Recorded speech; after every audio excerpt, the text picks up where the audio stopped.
من خودم کودک دارم کودک دارم بخت نتونستم این چیزا من طاقت کردن نتونستم کودک مرده سریعه вообще هم دل طاقت نکرده بعد نویسوندم بسیار چیزا هست مثال برای گفتن که نمیتونم گفتم من اگر اهمیت داده باشین خیلی вообще دیگون برنامه و چیزا خیلی گفتگی نیستم درد زندگی من چیزای زندگی گفتگی نیستم نمیتونم بخت نمیتونم تمام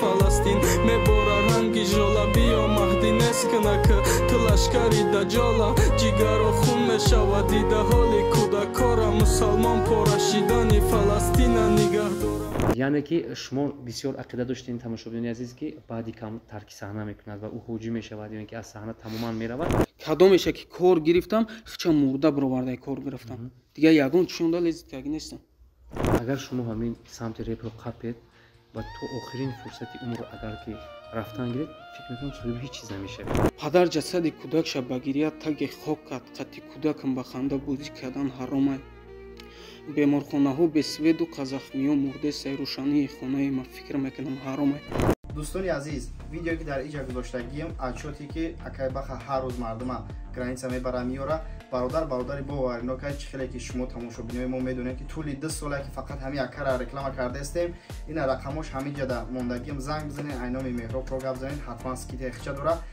بچهای نغز ماشیناش کامفورت ان شاء الله که در راه دور و دراز مونده نمیشه برادرها تو امروز چندین نفرای بدن که اویاکسای باورینوک نمیافتن امروز برای شما یک اویاکسای بین‌نهایت باورینوک و نرخ ارزان رو توصیه می‌کنیم که مو تراول اینا میگه رقمش موندگی اکا بگونه نیست برادر خدیای زنگ بزنین یک بار نرخش پرسین ای دیگه اویاکسا که ارزان تر باشه حتما بلیط خریداری کنین و شما روی سفید با عرض سلام و احترام حضور یکایک شما تماشاگران همیشه فعال کانال مهراب پرو شما همیشه از ما درخواست میکنید که درباره نه بلکه ستاره هایی که در راه استراده هستند درباره سرایندهایی که مقصد موقع دارند در راه رپ شما میتونید به ما معلومات پیشکش کنید و مهمان میسازید و امروز با درخواست زیادی شما ما توانستیم که نفرانی که زیر نوار شانمسی بسیاری ها نوشته بودند که بعدی او بعدی رو با برنامه دعوت سازید و ما درخواست‌های شما رو به اینابت میگیریم و همیشه فکر نکنید که نادیده میگیریم درخواست‌های شما رو به نظر گرفته مهمان نشر برنامه استوریز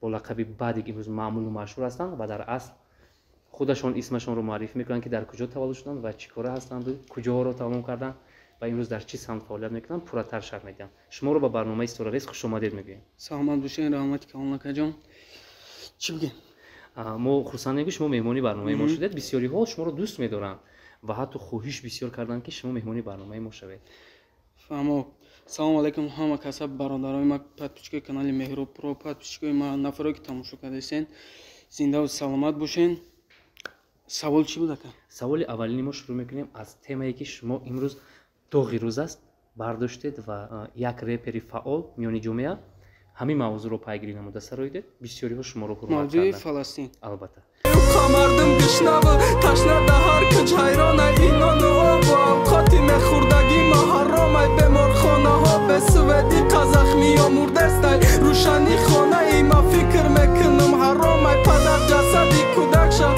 بگیریت تگی خاکت قطی کودکم بخنده بازی کردن حرامه چند شبم بگیری روز شد دلم مگیری سس شد دیگه پارا گفتن رب ده ما در قرضی ناموز شد این ایده چی بود از شما پیدا شد و چی کشف کردید راستی گپ اول ما چابون بعد امیر پابروردن بسیار کمی بودم هم خیلی نشونده امیر ابدا دو اونامه که مثالی و نماز نمیخونیم شگر دو اوشا میکنیم نماز شام میخونیم این اتفاقی هم سوالاتون بود بعد دیگه راستی گپ من نتونستم دم دیدم ویدیو را من خودم کودک دارم بخت نتونستم این چیزا من طاقت کردن نتونستم کودک مرده سریعه вообще هم دل طاقت نکرده بعد نویسوندم همین رپ خودش هم دردی جمعه نویسوندم و پرتافتم اما خیلی دل طاقت نکرد یعنی که شما همچون یک نفری که همین منظره دهشتبار رو طاقت نکردید دیده نتوانستید و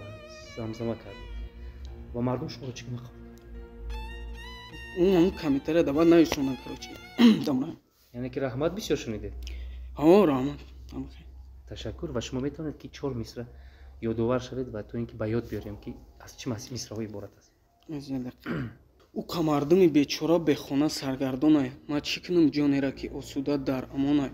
ӯ камардум гишнаву ташна даҳар кинҷ ҳайронай, ин нону ову авқоти мехӯрдагӣ ма ҳаромай.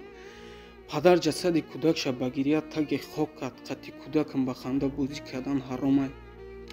беморхонаҳо бесведу қазахмиё мурдесай, рӯшании хонаи ма фикр мекунам ҳаромай. ама хеда намешид. ман ҳар касе ки дар дилиш камтар раҳм дора наметавонад тоқат карда ҳамин чиз. ва шумо ин мисраҳоро дар чанд сония ёки чанд соат ёки чанд сол рӯз навиштед? Як шабда. Дар як шаб. ва ба ҳайси клип омода кардед? Як шабда нависондум, записш кардам, хеле партофтам. беҳтарин. ва мо аз номи кулли аудиторияи канали Меҳробпуро ба шумо раҳмат мегӯем ки тавонистед дарди ҷомеаро сароида мардумро ба ҳар ҳол дилашро таскин диҳед. Ташаккур мегӯем. баъди номи аслии шумо? Сунатулло. Сунатулло. ва чаро ин номро ба худ кашф кардед? Рости гап ники ма, ника мегӯянд. Баъди ду маъни дора, як маъниша мегӯям ки уша наметавонам гуфта. баъди яъне корчаи махсус тайёр карда шидай. Махсус тайёр карда. Хеле бигем як репере ки махсус барои ин реп тайёр шуда. беҳтарин. ва имрӯз миёни ҳамкасбони худ ба хиливу душманию бадбинӣ зиёд шоҳид шудаем. ва ҳатто якумин нафаре ки метавонад ки дурӯғро исбот созад ё ин ки ҳақиқатро ба мардум ошкор созад, ин шумоед. ва чаро шумо ба қавли ҳамкасбони худро ба қавли вуручад намекунед ва метавонед дар ҷояш ба қавли жёстки атве дода ӯро шаҳрванда созед? Рости гап ма дӯст намедоред аслан лицемериро? не. Рости гап ма хеле чӣ коро мекунам, ма коршо надорам, мисол кор намегирам дар ягон тиш. То ҳамон вақтеро ки мисол ягон мавзӯи ҷиддида хеле мисол мегирам, чуна мурда мебурам. ҳам хеле чизода намешава. Хеле мебинам охи нитоа. бикунам ҳазор шуми хеле ҳазор хайпи дига мисол бикунам, ма кор надорам. И темаода мисол гап мезанам, вазифа ма гап задан гап мезанам. ай хеле ягон тишда ма ба хеле чиз надорам. Наметарсед ки дар ягон раҳрӯ шуморо мезананд? зуршон браса бизанам. ҳамин гуна ҳози ҳолате ки шумо ба ёд овардед, ба ёдам Шаҳроми Абдуҳалим омад ва шумо як конфликт ҳам доштед бо ҳам. ӯро фаҳмондам, фаҳмидем якдигар тамом. имрӯз дӯстед? на дӯстем, на душман. бисёриҳо мегӯянд ки ба бадик, яъне ки дарди дил кардани мо аслан аз рӯи чӣ мегӯянд? аз рӯи одамгарӣ нест. ва ба ӯ агар 50 сол пеш як дарди дилро гӯй, як рӯз не як рӯз дар рӯд мекашад. шумо ҳам хел хислат доред? Не. Кам гуфте дурӯғ мегӯям. ма бисёрам одамои мисол менависонанд, дарди дил мекунанд, хеле адад надорам. ма гуфтам ки оиди кадом масъала, баъд ҳамун одама дида хеле бисёр шохи беақли бад ход мекунанд дар интернет. Беақли бад мекунанд. барои ин гуфтесам. хеле не, ма хеле адад надорам. яъне шумо минусаро бад мебинед ва ҳар касе ки минус мақсад нишон не, медиҳад? яке ҳаёт дар бекамбудӣ намешавад. ман пири хато дорам. ну нигоҳ кардан дар кор ки мисол чӣ кор мекунед, хайп мекунем. мо ҳам як хел вақт мисол мешавад моменте ки реп ховай мехезем, қати як репери дигар даъво мекунем, хайп мекунем. не хеле дар назари мардум разбор метавонад. ну мо дӯстем. бале. хеле чизо мешавад барои реп азинда кардан. ӯ не ки ӯ хеле теме ки бигири ман мурдам, мисол авария шидам, ба марг шӯхӣ кардан дар кор нест. мақсади ман ҳамин қачида. ман кадомеша ки кор гирифтам, хича мурда бароварда кор гирифтам. дигар ягон чишонда лезит карда нестам. имрӯз дар ҷомеаи мо сафи реперистҳо кам монданд. яке ҳоҷӣ шуд, дигаре мақсад тарк кард ва севумум ба марг мубтало шуд. ва шумо низ мондаед, бо 2-3 нафари дигар монданд ва мо фаҳмидем ки шумо зиёрати хонаи худо меравед ва шумо ҳам тарк мекунед. рост аст? ин орзуи ҳама одамаи хонаи худованд зиёрат рафтан. ну оле не, шароити мо намераса ҳеҷ чизо доли. оле вақт ҳаст. оле вақт ҳаст. ма то падара модара мисол як ҷо ҷо накунам, хона дар накунам, наметавонам рафта. дурустам нест. хеле бигирем. ма барое ки мо хуну квартира даем, на хона дорем, на дар дорем. чӣ ба? хеле яъне ки падар кор намекунад? падар кор мекунам. чун хеле модар хонашин? модар хонашин. шумо чанд фарзанди падар? ма фарзанди калонишам. ба ғайри шумо? як дудар дорам, ду хоҳар дигар. شما هر باره میبینید که پدر و مادر غمگین هستن، از این در به این در کوارتیرا یا که اجاره کوچیدن، این حالت پدر و مادر رو شما دیده زیق نمیشوید. خوشخبر، شخصانی که در مسکو قرار دارن مشکلی با حجت‌ها دارن، امروز برای شما که سوپرو با توصیه می‌دهیم که برای رجیستر کردن 3 ماه 6 ماه برادر باورینا که ای دیگر نفرو بین یوهد نقش فرق داره. بعد نگفتن نموند که در خوابگاه‌ها رجیستر نمیکنه، در کوارتیرا رجیستر 100% با نمرش موندگی زنگ بزنید، حتما اینوی کانال ما بزنید، با همه مشکلی شما یاری میرسونه. برادری بهترینه میشه او تمام نه چند دزیق میشم. چه خیلی دل برداری میکنی؟ خیلی چیزی مثل چی آدم که راست چیگه ما خانه در کردن نتونستم ما خیلی گیش نشونم یا تاش نشونم. یعنی که شما کوشش میکنید که همچون یک فرزند خدمتشون رو بجا بیارید و کمبودی‌هاشون رو برطرف سازید. برام گفتم که ما یا کوشش کنم نصیب ان شاء الله یا خانه درشون کنم. آره پولی باز میکنم. مثلا خانه خودم برام نرم پولی باز میکنم. خانه در نداشتید از اول؟ نه نداشتید. چی مگر در کجا اول پدر و مادر اون کوارتیرا ده. شما اصلا زودای کدوم منطقه تاجیکستانی؟ من شما تاول شدیم. شما رو چند طبقه آدمان هستند در جامعه ما؟ کودکان هستند، میان سالان هستند، کلان سالان هستند. صف مخلصان شما در همین طبقه در کدام سطحش زیادتر است؟ 14 ساله تو 30 چند بوده مثال 40 چند سال بود. یک از دیگرش در کامنتر امور پی فلسطین ایستادگی بود که اکا پدر ما میره پیش ما را گوش کرد، پدر ما میره پیش ما را گوش کرد، به خدا مخلص دانشی نشون خیلی هسته. یعنی که این سال گوناگون است و اصلا رپ رو اونها نفرانی گوش میکنند که عاشق هستند، یعنی که در سن سال نورسی قرار دارن. در واقع رپ یعنی که دردی همون آدمان است و شما درد دل همون آدمانی که از عشقشون جدا میشوند یا که به خودکشی میبرند، همین رو چگونه حس میکنید و میسره؟ ایشم شیدگی هم اوشم شیدگی مخه سرگذشت؟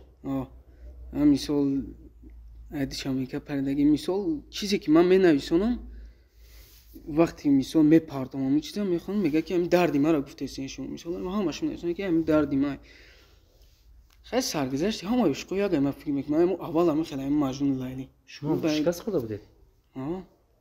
دل دادهتون شوهر کرد یا که از دست رفت؟ نه شوهر کردگی فقط نگوید که من به خاطر همون عروس شونده هم مقصد رپر شدم یا نه؟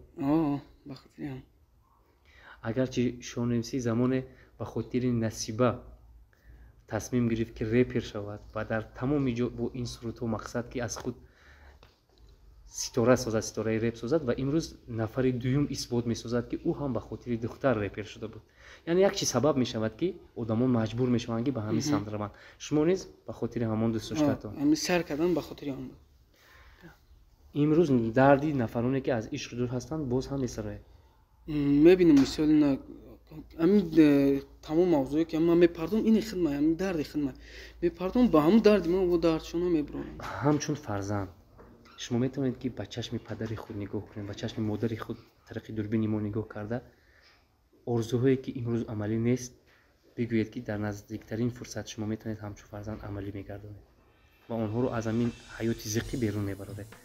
مرحمت چی میگن به چشم دوربین ما نگاه کنید و به پدر و مادر خود عرض کنید، زیرا آنها خود تماشا میکنند و شاید خرسند میشوند، دلشون تسکین میبرد که خیلی فرزندی بننگ و ناموس داره. با پدر نخه با مادر هم بیمالون مرحبا زیغ نشه کلان شده گه بچهت همه چی میشه انشاءالله تا ما تشویش نکش و بسیار چیزا هسته مثال برای گفتن که نمیتونم گفته من اگر اهمیت داده باشین خیلی وابشه دیگون برنامه و چیزا داره خیلی گفتگی نیستم دردی زندگی ما چیزی زندگی گفتگی نیستم نمیتونم بخره نمیتونم کنم.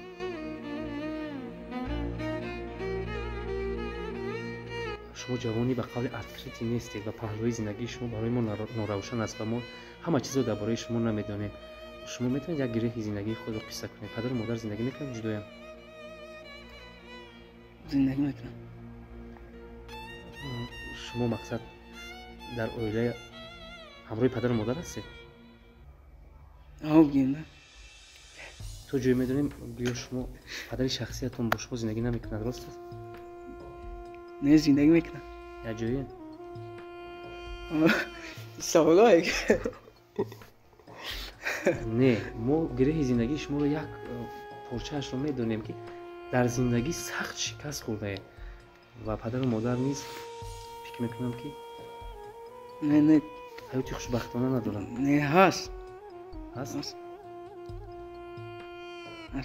باید ما کوشش کنیم که مادرم راضی بشم برای که من توجه نکردم کاری که مثال گفتم که من قشنم باید کاتر ما برواردم نکی نشید غیر رپ شما در یکون سمت دیگر کار میکنید و درآمد دارید؟ میکردم اوزنه اگر شما همین سمت رپ رو قپید و تو آخرین فرصتی عمر رو اگر که رفتن گیرید فکر میکنم صاحب هیچ چیز نمیشوید چون شاهی صنعت شاهنویسی گفته گذاشت که من صاحب یگان چی نشدم. شما دیگر سمت رو پیش میشه چی بنا میشه از سواره میشه من فکر میکنم میشه اگر مثال سومکی میوی رای حرام نزنیش بعد نزنیش میشه جمع کنی سوما میشه. شما بین همکسبان خود با کیو دوستی دارید و اگر فهمید که نفری از دوستان نزدیکتون با مرگ مبتلا شده است غمگین میشوید؟ چندین نفر رپریستای مشهور از دست رفتن از حیات محروم شدن شما حالتی انمو خبری اونها رو فهمیده غمگین شده بودید؟ چند شو خونه کردم خونه کردم برای کدومی از اونها؟ برای هر دوشون یعنی که خبری مرگ اونها ناگهانی بود و شما این چیز رو باور نکردید؟ باوری نمیاد بسیار نمیاد برنامه کیسته پنگه که میرو میگن که بعدی مرده باوری نمیاد دینا برنامه کیسته. موضوعی که مقصد دو غیروز بود درباره موضوع فلسطین شما علاقه سر رویده و باز چی نقشه‌های جدید دارید که در آینده مخلصان شما میتونن از شما انتظار باشن؟ من فقط امو خچو میدونم فقط رپوی همین عشقی یا که همین دردی همین جمعیت شما اندرگراند یا رپوی خیلی دیونگی نه. چی میشود که از درد دل خود از زندگی خود که در واقع اونقدر فکر میکنم که زندگی خوب ندارن میتونید که درد دل خود رو روی آهنگ سرایید؟ میتونم نشونگی اما چون نک نمیخوام. برای چی فکر میکنم که درد دل رو خالی کردن این وظیفه هر یک که درد ما بگیم درد من دیگر رو داخل ندارم همین عشقی که مثلا مردم چی میشه دیگه تمایی که مثلا در زندگیم رفت دارم با فکرم که در مردم کاچی نمیکنم.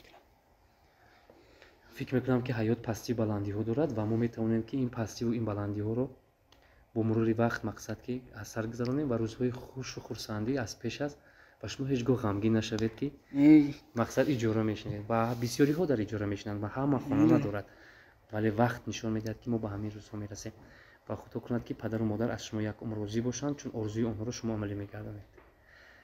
یعنی که شما بسیار عقیده داشتین تماشاگران عزیز که بعدی کم ترک صحنه میکند و او حاجی میشود یا اینکه از صحنه تماما میرود ولی این گپ ها اساس نداشته است. ما مخصوص برای همین سوال رو پاسخ گرفتن این نفر رو به برنامه دعوت کردیم و جوابشون رو به شما پیشکش کردیم. تماشاگران عزیز تنسیت خانه آباد باشید و اگر شما آخرین سخنی با تماشاگران ما دارید مرحمت گپ زنید.